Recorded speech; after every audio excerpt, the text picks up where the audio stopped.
Hi, I'm Mary the Medicine Woman, and this video goes along with my blog post called The Difference Between Feeling Better and Getting Better. And in that post, I gave an example of an acute situation where if you take a pill for pain, you may feel better, but it doesn't necessarily mean you're getting better. And someone brought up a really great point. What about a chronic, lifelong situation you have, like anxiety and depression? So I'm going to talk about that, and then if I'm brave enough, toward the end, I will tell you a story to tie it all in. So how do you know, basically, if the pills that you're taking for anxiety and depression, or whatever you're doing for that, are actually working? In other words, are you really getting better, or are you just feeling better? One thing I noticed really early on in my pharmacy career was that we monitor certain chronic illnesses, but not others.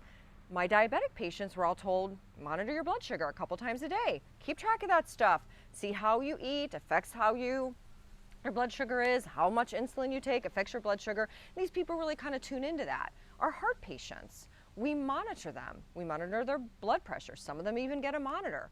But what about the patients that have just been given a pill for anxiety and depression? We don't tell them to keep track. So I tell my patients, every one of them, keep track of how you feel. Why do we do this? It's great data for the doctor, because at the end of 2 or 3 months, you can have something to show them instead of saying, well, yeah, I guess I feel better. That's one really good reason. But another good reason is so you learn about yourself. You get to see what in your day, in your life, works for you and what doesn't. And also you can keep track of side effects, which is great too.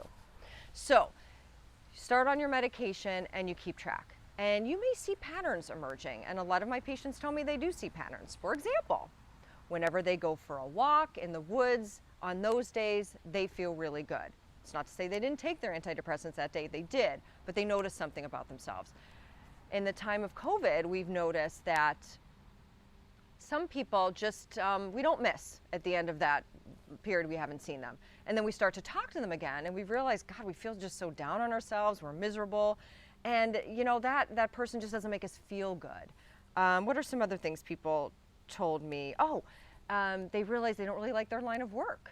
So no matter how many pills they take to be happy, they just don't like their line of work. They've learned something about themselves, and they feel good when they start to explore other avenues. People get in touch with a hobby that they forgot about. So this is all good information. These are all things that you're gonna learn about yourself if you start to keep track about what makes you feel good and what doesn't.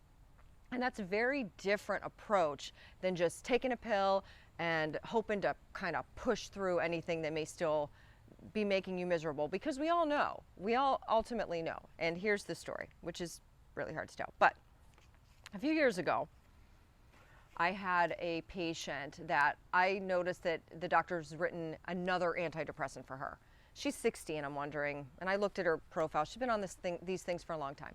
So I asked her when she came to pick up the new one, is this new one replacing one of the ones you're already on, or is it in addition to?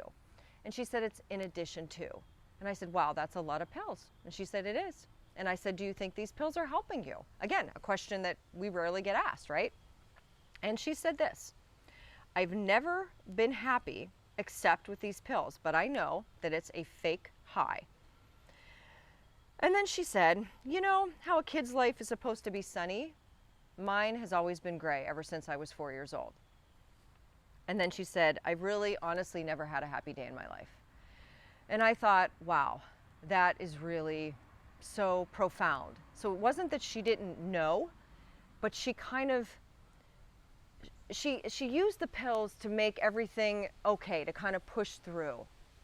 So did she feel better? Yeah. I mean, without the pills, she maybe wouldn't be happy enough she had a job, she had kids and grandkids, but did she really get better? And she knew she didn't. She knew whatever happened to her at 4 years old was still with her. She knew she's never really been happy except when it's fake. And there's just such a great lesson in that, I think, for all of us, really, to not just want to feel better, but to actually want to get better. So I want that for you, and I hope you want that for you, that you actually want to make those maybe difficult and uncomfortable in the moment changes that will ultimately lead you to a better, happier life. Thanks for watching. Peace.